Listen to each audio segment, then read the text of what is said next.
ಇನ್ನು ಕಳೆದ ಒಂದು ವರ್ಷದಿಂದ ಮಗಳಿಗೆ ಮೊರಾರ್ಜಿ ದೇಸಾಯಿ ಶಾಲೆಯಲ್ಲಿ ಸೀಟ್ಗೋಸ್ಕರ ದೇವದಾಸಿ ತಾಯಿ ಪರದಾಟ ಮಾಡ್ತಾ ಇದ್ದಿದ್ದರ ಬಗ್ಗೆ ನಿನ್ನೆ ಪಬ್ಲಿಕ್ ಟಿವಿ ವಿಸ್ತೃತವಾದ ವರದಿಯನ್ನು ಪ್ರಸಾರ ಮಾಡಿತ್ತು. ಈ ಸುದ್ದಿ ಬಿತ್ತರವಾಗ್ತಾ ಇದ್ದಂತೆ ಅಧಿಕಾರಿಗಳು ಸ್ಪಂದಿಸಿದ್ದಾರೆ. ಪಬ್ಲಿಕ್ ಟಿವಿಯ ಸುದ್ದಿ ಇಂಪ್ಯಾಕ್ಟ್ ಕಂಡಿದೆ ನೋಡಿ. ಪಬ್ಲಿಕ್ ಟಿವಿಯ ಬಿಗ್ ಇಂಪ್ಯಾಕ್ಟ್. ದೇವದಾಸಿ ಮಗಳಿಗೆ ವಸತಿ ಶಾಲೆಯಲ್ಲಿ ಸೀಟು. ಸಮಾಜ ಕಲ್ಯಾಣ ಇಲಾಖೆಯಿಂದ ಸ್ಪಂದನೆ. ಬರೋಬ್ಬರಿ 1 ವರ್ಷಗಳ ಕಾಲ ವಿಜಯನಗರ ಜಿಲ್ಲೆಯ ದೇವದಾಸಿ ಮಹಿಳೆ ತನ್ನ ಮಗಳಿಗೆ ಮೊರಾರ್ಜಿ ದೇಸಾಯಿ ವಸತಿ ಶಾಲೆಯಲ್ಲಿ ಸೀಟನ್ನು ಕೊಡಿಸುವುದಕ್ಕೆ ಅಲೆದಾಡಿದ್ರು. ಚಪ್ಪಲಿಯನ್ನು ಸವಿಸಿದ್ರು. ಕೊನೆಗೆ ಪಬ್ಲಿಕ್ ಟಿವಿಯನ್ನು ಸಂಪರ್ಕಿಸಿ ತನ್ನ ಕಣ್ಣೀರ ಕಥೆಯನ್ನ ಹಂಚಿಕೊಂಡಿದ್ರು.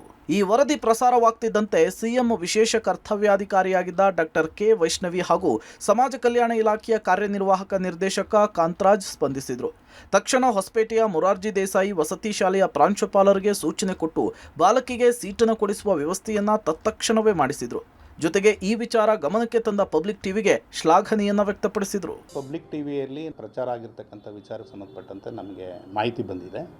ಏನಂತಂದರೆ ವಿಶೇಷ ಪ್ರವರ್ಗದ ಅಡಿಯಲ್ಲಿ ನಮಗೆ ಒಂದು ಸೀಟಿಗೆ ಅಂದರೆ 7ನೇ ತರಗತಿಯ ಒಂದು ಅಡ್ಮಿಷನ್ ಪ್ರಾಸೆಸ್ಗೆ ಸೀಟನ್ನು ಕೊಡೋಂಥದ್ರಲ್ಲಿ ವಿಚಾರಗಳು ಡಿಸ್ಟಿಕ್ ಒಂದು ಇದರಲ್ಲಿ ಸ್ವಲ್ಪ ವಿಳಂಬ ಆಗ್ತಾಯಿದೆ ಅಂತ ಒಂದು ಮಾಹಿತಿಗಳನ್ನು ಬಂದಿದ್ದು. ಒಂದು ವಿಚಾರದಲ್ಲಿ ನಾವು ಕೂಡಲೇ ಸಂಬಂಧಪಟ್ಟಂಥ ಅಧಿಕಾರಿಗಳಿಗೆ ನಾವು ಮಾತಾಡಿದ್ದೇವೆ.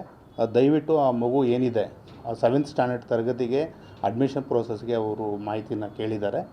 ನಾವು ಸಂಬಂಧಪಟ್ಟಂಥ ಪ್ರಾಂಶುಪಾಲರಿಗೆ ಸೇರಿಸಲಿಕ್ಕೆ ನಾವು ದಯವಿಟ್ಟು ಡೈರೆಕ್ಷನ್ಸ್ ಕೊಟ್ಟಿದ್ದೇವೆ. ಈಗ ಆಲ್ರೆಡಿ ಮನೆ ಸರ್ಕಾರ ವಿಶೇಷ ಪ್ರವರ್ಗಗಳನ್ನು ಗುರುತು ಮಾಡಿ ಲಾಸ್ಟ್ ಫೆಬ್ರವರಿ 2024 ನಿಯಮಗಳನ್ನು ರೂಪಿಸಿ ಕೊಟ್ಟಿದೆ.